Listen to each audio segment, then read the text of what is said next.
Welcome to Positive Talk Radio. Our goal is simple: to explore evolving ideas one conversation at a time. So, stay with us as right now we present. Welcome to the show, everybody. We have got a tremendous author to talk to today. She is a worldwide person of note because she's been all over the world. She started off in Afghanistan, right about the time that she was a child, right about the time the Russians were there, and she's got some incredible stories about that, and also her migration to Canada and what she's been doing since. Her poems. She's got a book out. The name of the book is A Quest for Identity. We're going to talk about that, and I'm going to try your first name, and then you can give us the last couple. Parastu. Perfect. Perfect. Parastu. Beautiful. Beautiful. Okay. And your middle name is and your last name, please. Ahang Mehdawi. I know it's very long, but it's Ahang Mehdawi. You can go either with Ahang or you can go with Mehdawi. I'm going to go with Para. That's what I'm going to go with. Beautiful. Beautiful. And welcome to the show. How are you today? Thank you, Kevin. Thank you for inviting me for your show. I'm very excited and thrilled to be here and talk to you about my book. You know, and just so everybody knows, it is a little bit dark in her world because she can have migraine headaches, and I don't want her to have. So we're going to keep it kind of casual and kind of cool. Speaking of being casual and cool, I would like to introduce a really good friend of mine who is very bright and does remarkable work for me, but she also has wanted to talk to you about the things that you are passionate about as well. And they're going to bring her on right now. Her name is Holly Berry. And Holly, welcome to the show. How are you, my friend? I am good. How are you doing? Doing just awesome, thank you. I went to the dentist yesterday, and but I'm surviving, so that's good. I am amazed you're already being able to talk after all that. Good job. Well, good job. Yes, indeed. Well, and and before you got here, Parastu is her first name. I can't begin to pronounce her last name, but she's going to say it again. Parastu Ahang Mehdawi. It's fine with me. You can call me Para. You don't have to go with my last name. I'm perfectly fine with that. That is very kind of you. Thank you. I know it's complicated. It's a very long last name. I won't blame you, but it's fine. Just go with Para. I'm fine. That'll guarantee that Kevin will probably say it right 90% of the time. You are correct, my dear. You are correct. And with the way we started out, Holly, was we were talking a little bit about her background, that she grew up in Afghanistan and migrated to Canada and stuff. But she was in Afghanistan when, prior to, for those of you who need a history lesson, let me give you a little quick one here. Prior to the United States being in Afghanistan, the Russians were in Afghanistan for almost a dozen years, I think, and they eventually got thrown out and by the Taliban, and then the Taliban took control, and then of course 9/11 happened, and then we were so Afghanistan, and it's a tribal country, so they have several different tribes that are competing and fighting for goods and services and people and stuff, and it's a very difficult place to live, and they've been at war. Pero, we talked about this last time, that Afghanistan as a country has been at war with itself for how many years? More than 4 decades. Like 40 years, more than 40 years. And you grew up in all of that. Yes. Yeah. What was it like growing up as a young girl in Afghanistan with the strict Muslim laws that they have? Before I start telling you about my history and my background, I'm going to start with a quote from Henry David Thoreau. He is an American philosopher and poet, essayist, and naturalist. That it resonates with me so much, and that later on it will kind of connect with what I'm going to say. But I'm going to just mention this quote and then I'll continue.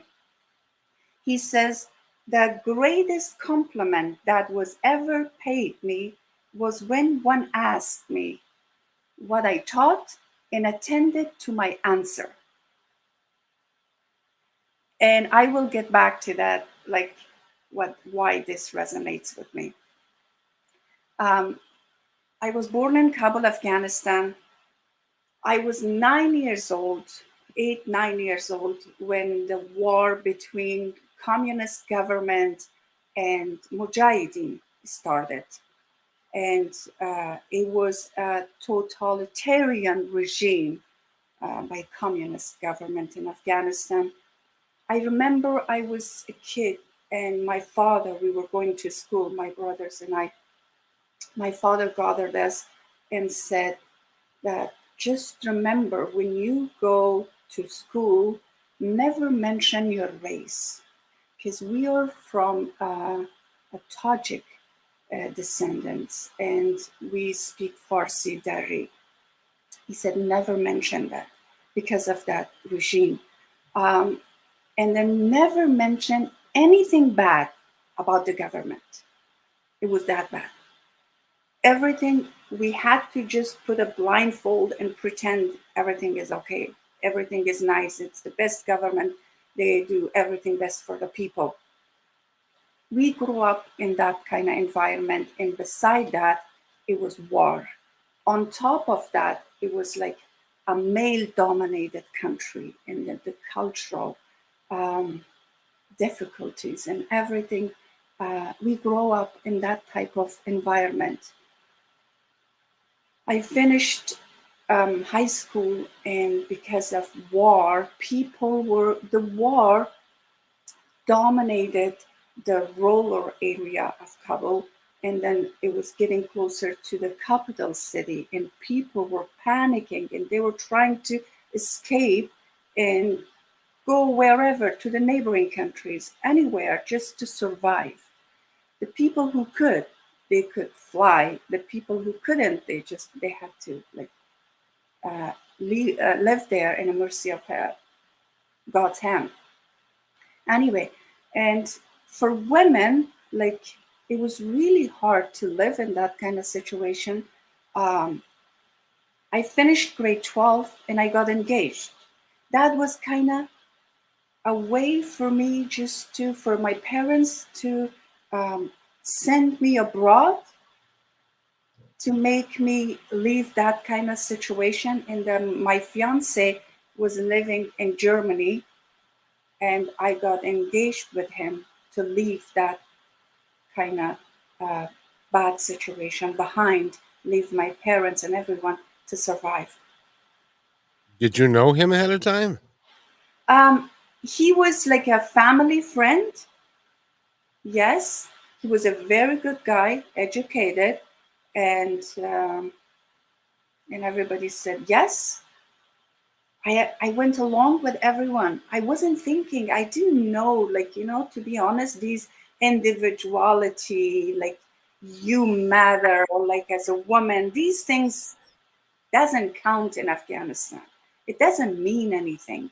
It's just like, your parents, your elders, like they decide something. Even though my father is a very bright-minded person, like he fought for democracy for Afghanistan, for the country, but it's still like you're still living in that kind of culture. It's hard to just to people do, but I wasn't, like, I didn't have that courage to say no, I can't. But and I went to Germany, and then in Germany, when I arrived in Germany to meet my future husband, I could not fathom anything like happened. For first couple months, I was like so confused, and I did not know like what is going on. And finally, I said, I can't do that. I'm very confused. I can see myself as a wife right now.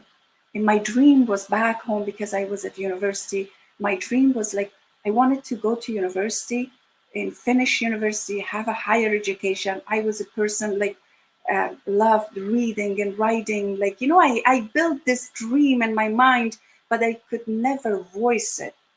I could never voice it like that's the dream I wanted to live. It was war, it was the culture, it was so many things. Yes, that's the story of my life. Like, and I was 18 when I arrived in Germany. Well, first of all, I'm glad that you survived Thank you. that, and it was pretty horrific. You know, Holly, we've lived in the United States our whole life. I don't think that we have a real conception of what, especially a woman, what they went through and are still going through in Vietnam They're or in still going through. Afghanistan. Yeah, yeah. Yeah, Para's insight and first person experience definitely has a lot to offer. Yeah, yeah. Which led us to the book, which is called A Quest for Identity. We're going to mention that quite a little bit because it's an important piece that you have written, and it's it needs to get out there. It's been out since June, and so we are going to talk a little bit about that and your writing style and what you do. Holly, do you have any thoughts or any questions to begin with? I'd love to know at some point, wherever it fits in the best, how she made it from Germany to Ontario at some point and when. Yeah, that's a good question. Like, when I was like in Germany, after like I broke up my engagement, like even in the book, at the book it says like, oh, I look at the mirror, I touch my collarbone and say like, I'm free. And I thought like, you know what, I can go. In a Western world. There is no war, there is no restriction. I can go to university, and I can any dreams that I had, I can fulfill it here. Um, but that wasn't the case because it's not that easy. It was a different, I was a refugee, and I did not even know like where to begin, where to go to school. At that time, I was 19 years old, and it wasn't that easy. First of all, like to end up your engagement, I had to deal with that, and just to like in a strange land just to get up and start everything. And I didn't know where and how. And my youngest brother, when he arrived, he was 14 years old. That's another story. Like my parents sent him overseas to survive war. And my oldest brother, he went to Germany 5 years before us, and I met him after 5 years. When my youngest brother came to Germany, he started school right away, and he went to school. And one of his teacher, she asked him that if he has any other siblings, and he says, yes, I have a sister. And she says, okay, then how come your sister is not coming to school? Is it something going on like because of like gender fondness in Afghanistan? Women are not allowed to go to school. Is that the case? And he says, no, my sister is 19 years old. That's why like we don't know if he's allowed to. And he's a refugee to go to school. And she's like, send her. Just tell her to come tomorrow and meet with me. And this is how it started. Like I went and met, oh, beautiful, amazing person. And then she led the way and then took my hand and introduced me to a school principal, and I went to school there. But then again, after 2 years, my landed immigrant application got denied, and I hit bottom, rock bottom, and it started again. And I didn't know what to do. And I met my husband, and he was in Canada. We got married, and I moved to Canada. That's the story. That's a great story. You've been all over the place, and you've done all over the place. And you've done really, really well. Now, I'm assuming since your dad was able to send his children overseas, that in his country he was a man of means, and he did well in Afghanistan. Is that so? Yes, my father sent us away. He fought for democracy for Afghanistan. He was in a democratic party, and he wanted democracy for Afghanistan. And he believed that democracy will prevail one day in Afghanistan, and his children will return. And that's why he didn't want to leave the homeland. He sent us abroad in a state home. And that's another story that I went when I came to Canada. I got pregnant and I gave birth to my son, and my son was 9 months old. In the situation in Afghanistan, it got worse, and my parents had to flee to Pakistan. And I flew to Pakistan and I said, Dad, please accept the reality that this country will never get better, and please leave that country and come to Canada. And he did. I was just gonna ask, did he go? Yes, yeah. And my husband and I, we sponsored them, my mom and my father and my mom, and then they came to Canada. Yeah. Well, it was so fortunate that he was a man of means and could do all of that. There are so many people in Afghanistan that are poor and don't have the ability That's what to I get said. out. That the fortunate people could fly out of the country, but it's like that's my heart breaks for all those poor people, like had to live in that kind of situation and still living. Yeah. So let's talk about your writing. And Holly, I got to ask Holly because I'd never heard this term before. Holly? Are you familiar with the term prose poems? I am. Yeah, I've taken some poetry classes. That would probably help if I did that, but I haven't. So from your frame of reference, what is that? Yeah, there's different styles. Some styles of poems will rhyme. Some styles of poems are free verse. Prose is another style of poem. And I was actually curious if Para would be willing to read any of them for us today. That's nice. Yeah. Yeah, I can do that if I can find one. Yeah, take your time. No rush. We got lots of time. Yeah, there's on her website, there's a whole It is tab on for my her prose website. poems. Yes, I can go. It's easier to find it on my website. There is one that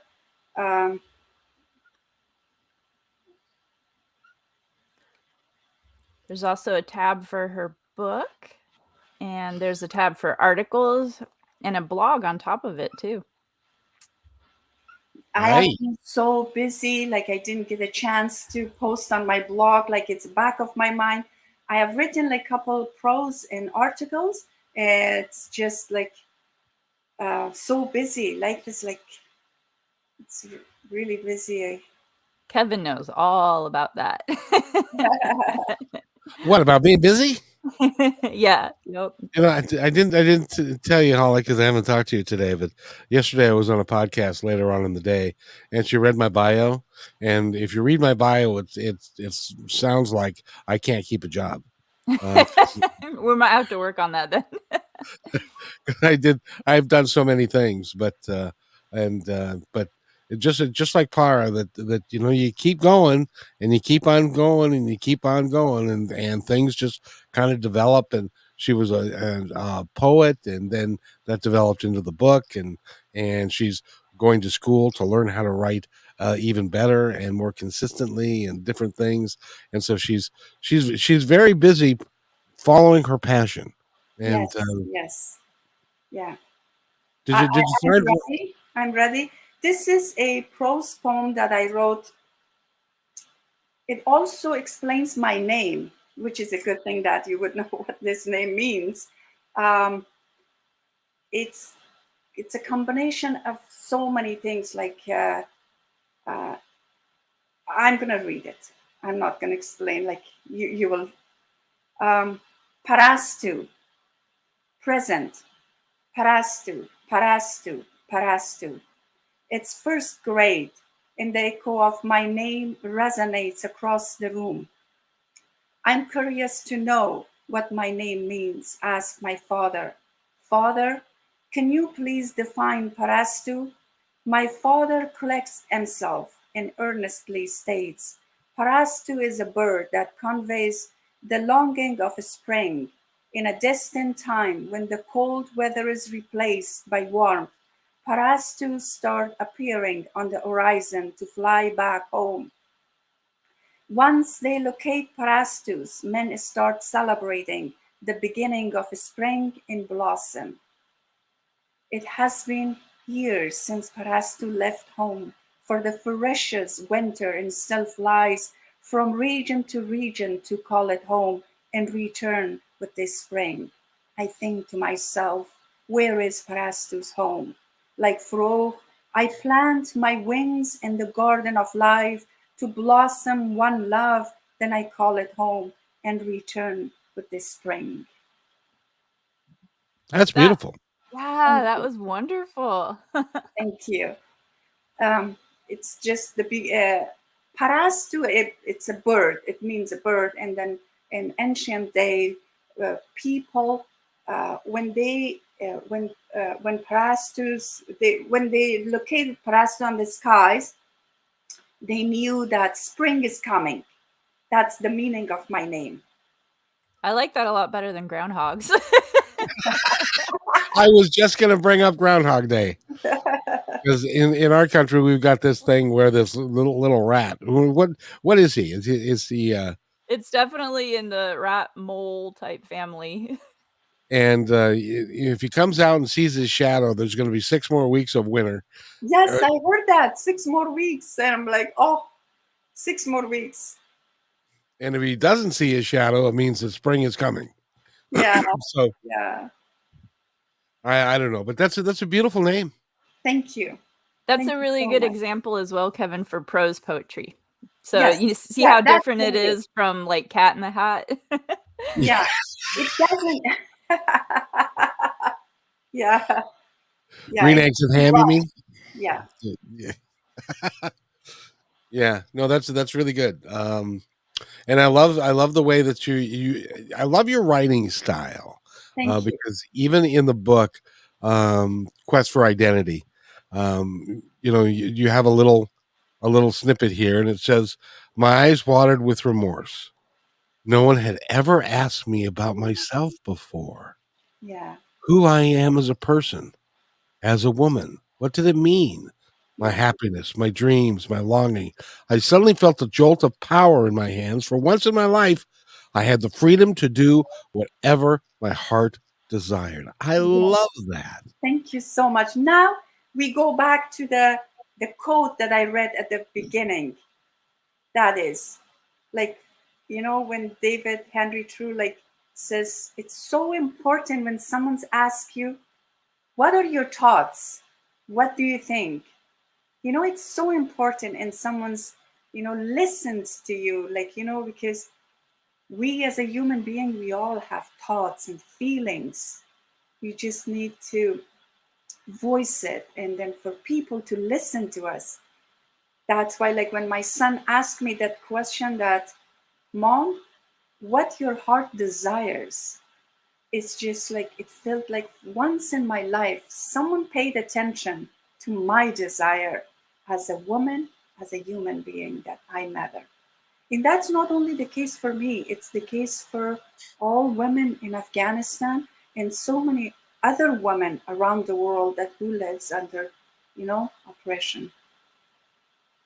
Well, even I and Holly would know better than I, but even women in our culture, it's not as extreme, but there's still an underlying thing of non-equality, but Of between the sexes. of course. And I'm hopeful that in my lifetime that will all change, and that pay becomes equitable, and all everything that we do as people, not men versus women or that sort of thing. Exactly. Yeah. That's another message of my book. It's just we should start building bridges instead of like building walls. Like we should stop segregating people from gender, religion, like color. You know, we're all human beings, and that's why I call myself citizen of the world. Like Earth is my home, and I'm citizen of this world. Like they're all my people. And there's so many amazing people around the world. Like they're not even, we are not even related by blood, but they just stand up and help you, take your hand and help you. That's the chain of love. We should encourage that, introduce that more and more and more. The world is beautiful. Life is beautiful. Yeah. There was a really nice quote you had on your website, and it was, "Science moves us forward in life, while art binds us together on Earth." Yes, Yeah. I did. I wrote that 2 years ago. We went to France and Italy, and in Italy we went and saw that Michelangelo's statue, and there were so many people around that statue. That's I wrote that. You know, art binds us together.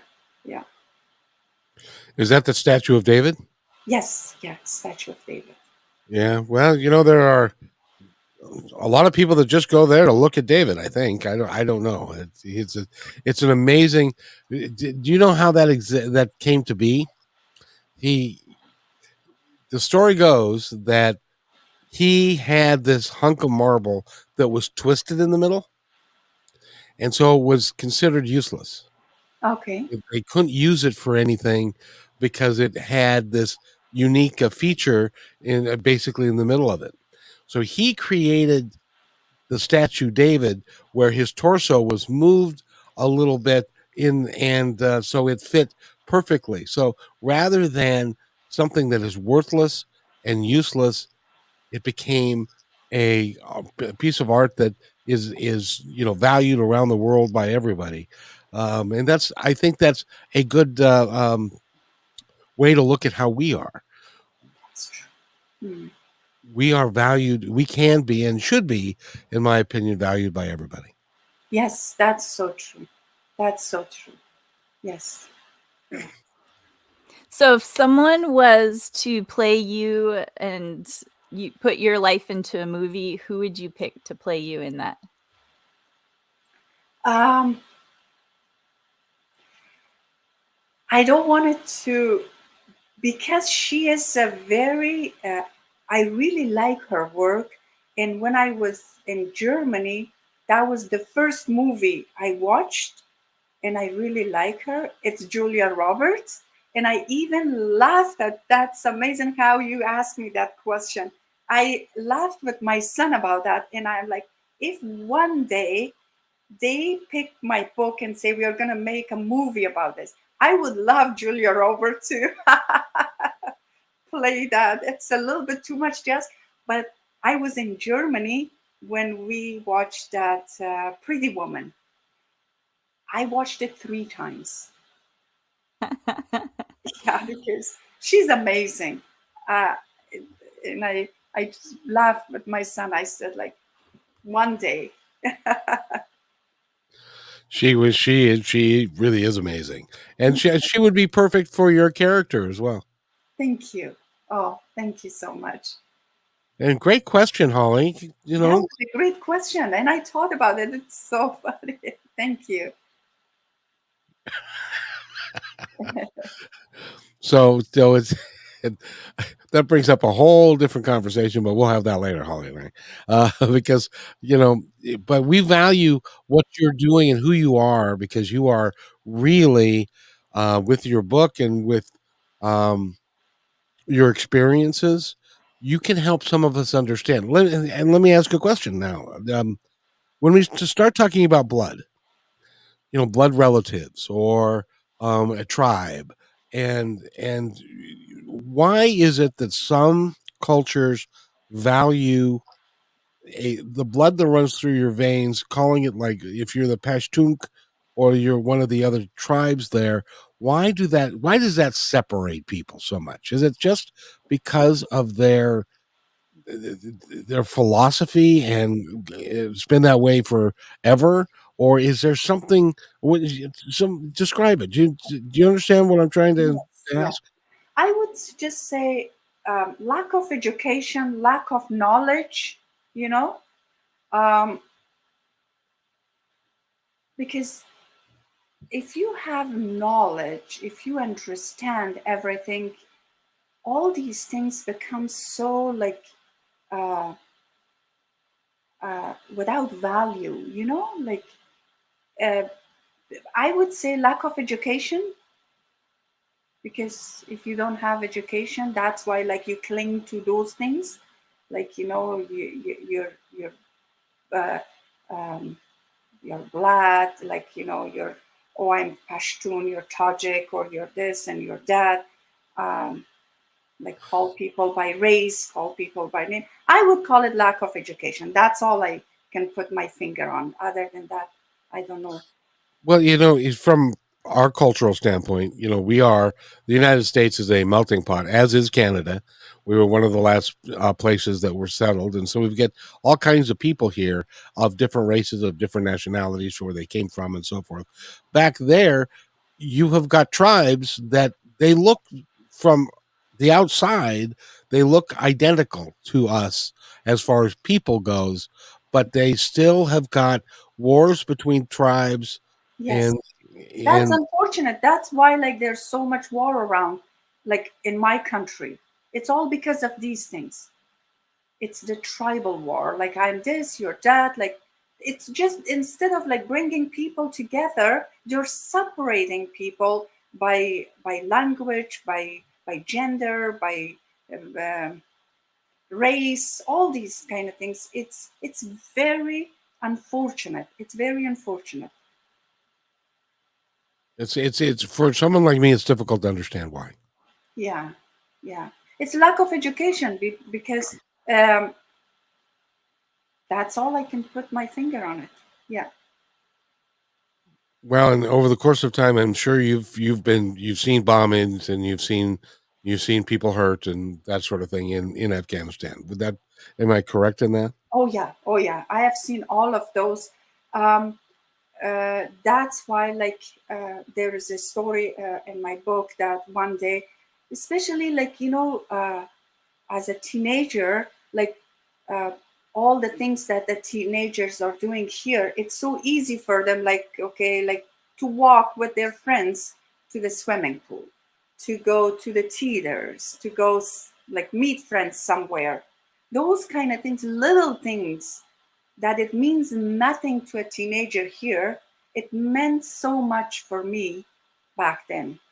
um, there is also an anecdote in my book that um, we finished, my cousin and I, we finished grade 11 and we wanted to celebrate the end of the year. And we asked, even like we are like grade 11 and we are adolescents, we can go. But because of the situation, we cannot even go alone to a theater. We asked my aunt if she could take us to the theater to celebrate end of the year, and she agrees. First of all, she doesn't want to go because she knows the situation is really bad. Then we push her, like you say, like please, and then she takes us to the theater. We go to the theater. When we entered the theater, literally there was no woman. It was all male, no women at all. And my aunt panicked and pulled our hands and said, let's go home. It was that bad.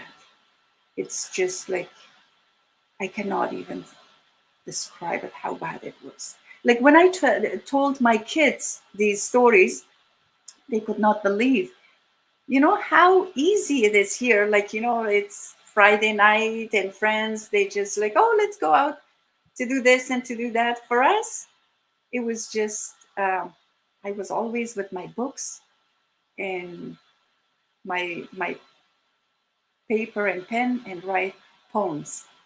Like, you know, like for the past 2 years, how we have spent our days during pandemic inside our rooms. That's how our lives was back then. Well, I for one am glad that you're done with that, and Yeah. you're out of there now, because there are lots of people there. As an example, Holly, you know, it's Friday night. You and your significant other want to go dancing. You can't do that there. I wish he would dance. I had to trick him into it one time. I just like gave him a hug, and then the hug started rocking back and forth. And about 90 seconds into it, he's like, "Wait a minute. What's going on?" It's like, you tricked me into dancing. That is so funny. You devious one, you. I you had to try. but you had to wear what do they call it? The habib? Hijab, burqa. Yeah, the burqa that you had to wear from head to toe. No? Like that is started, of course, in rural areas. Like women, they had to wear it. Even now they have to. But at that time, we weren't. It was just normal clothes, like here, European. Yeah. Oh, good. I'd love some more insight about the process when you're writing. What kind of things you like to do, or if you like to have the environment set up a certain way, what kind of things help inspire the writing? Now, like I love nature. Nature like inspires me so much to write. Especially like now, like when in the morning when I wake up and I hear birds chirping, it just inspire. I always say like it just wakes up the poet inside me. It's like nature always inspires me to write. Like especially when I walk by the lake, looking at the water, like the waves, all these little things by the nature, it inspires me to write. And then the other things inspires me, like when I see like a chaos going on around the world, it's just I get like so sudden. I pick up the pen and I write. Yeah, these things like both inspires me to write. Yeah. What are some of the more challenging pieces of bringing the writing to life? So a lot of times people will have a certain feeling, but then to try to put words to it is a whole nother matter. I'm sorry. Can you? I didn't. What's the question? Sure. Yeah. What are some of the most challenging parts of trying to bring the writing to life, to put life into it? The challenging.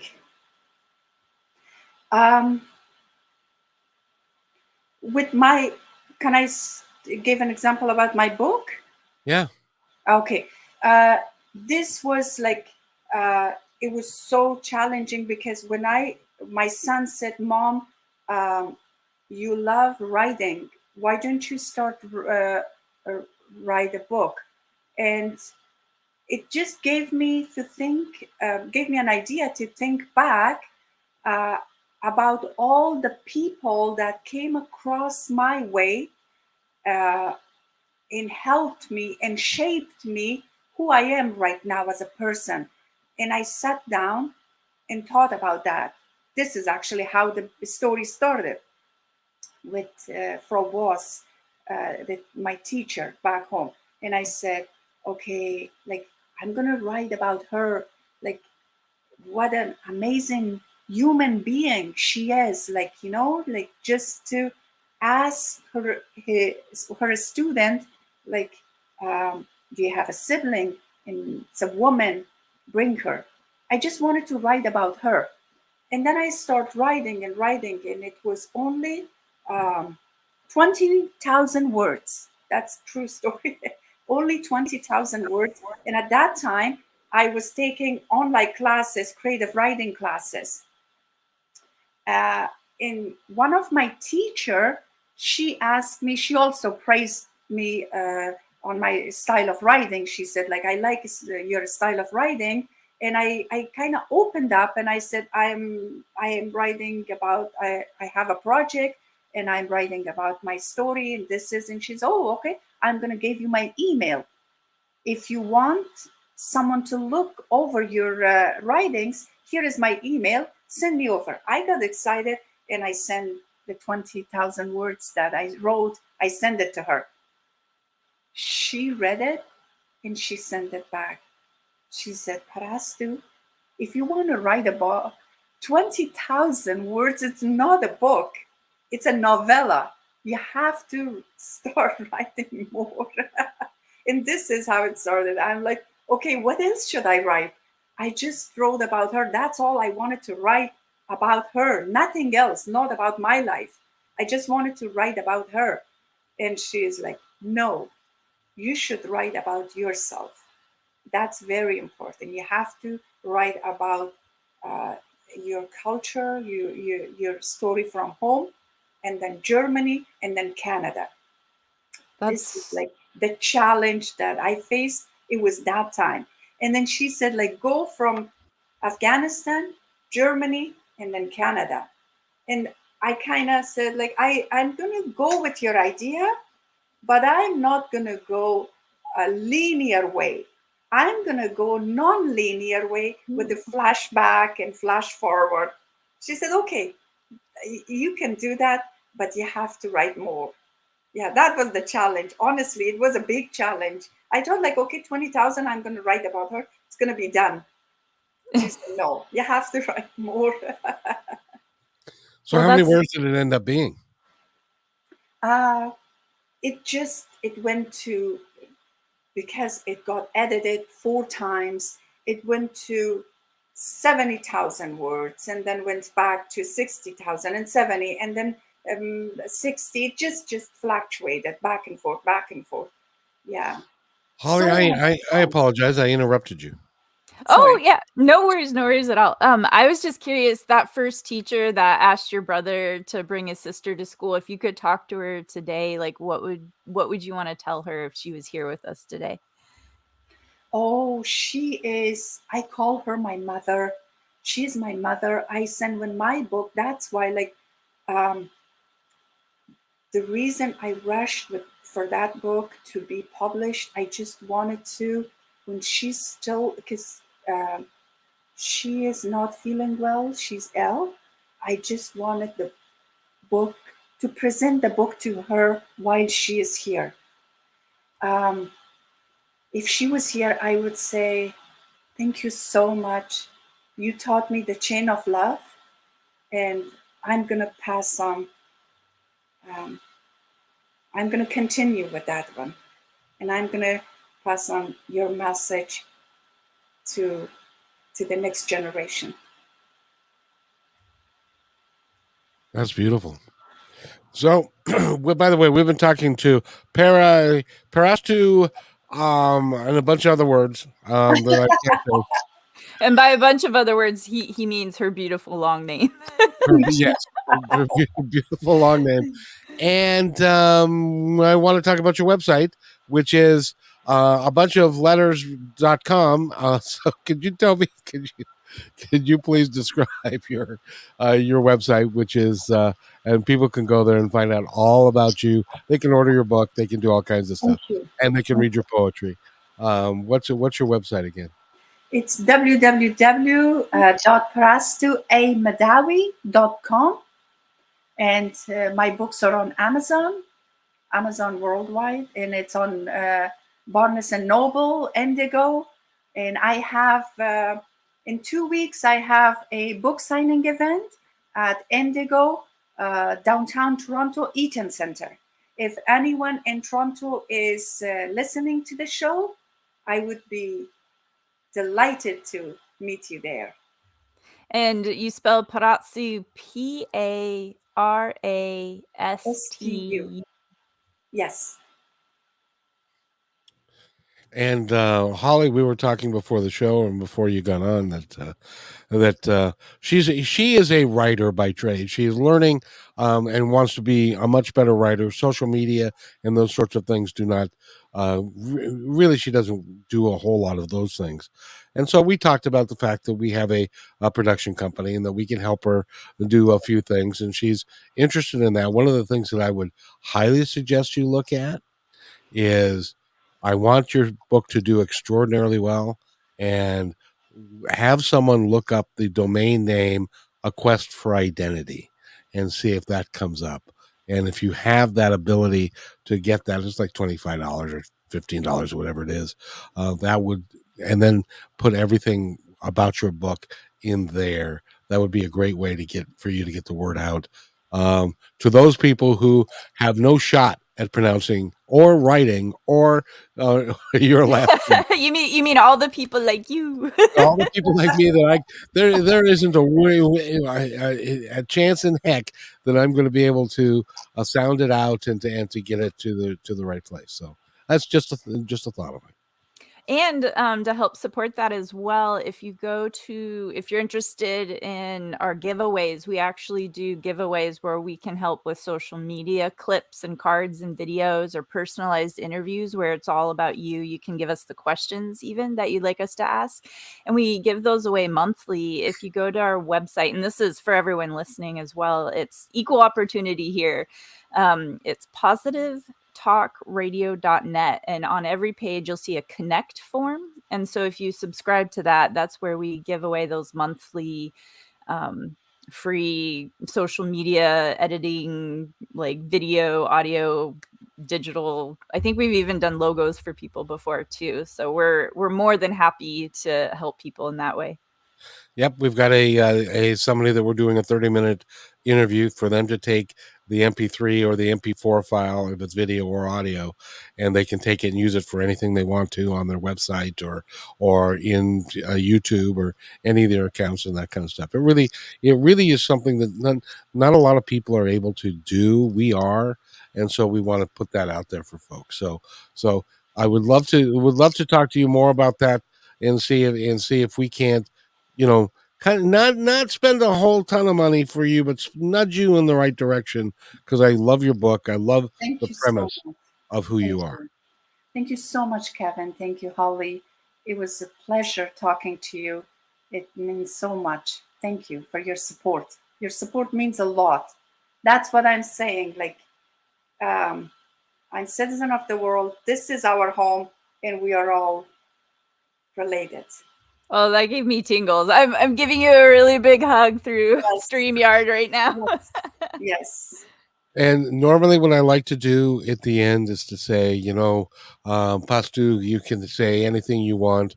If you take a couple of moments, but you know what? You just did. You said everything that needs to be said, and I really appreciate you being here. Holly, would you have anything to add before we go? Be kind to each other, because each other is all we've got. That's my line. I just love hearing when you close with that line. I love it. So again, thank you very much. Go get her book. Go to Barnes and Noble, and go ahead and give us your full name one more time and see if somebody has a shot. Parastu Ahang Mehdawi. And you'll be able to go to YouTube and Facebook, and her name is right there, and you can go to her website based on that. So go to Positive Talk Radio, the YouTube channel, and the interview is going to be right there. So and it's going to be up forever. So thank you. Thank you for being here. We really appreciate it. Kevin. Thank you, Holly. Anything else, Holly? I think all the important things. I think we check-marked all those boxes, so we're good. Perfect. If everybody will wait right there, I got to do this, and we'll be right back. Hey, thanks for enjoying this episode all the way to the end. Please give us a like and subscribe to this channel. This has been a production of positivetalkradio.net. Please visit our website, oddly named positivetalkradio.net, for more details about us and our mission, which is to provide great positive programming designed to inspire us all. I'm Kevin McDonald, and I'm proud of these shows, and I truly hope that you'll like them and share them with friends and family. So on behalf of our entire team, remember, be kind to one another, because each other's all we got.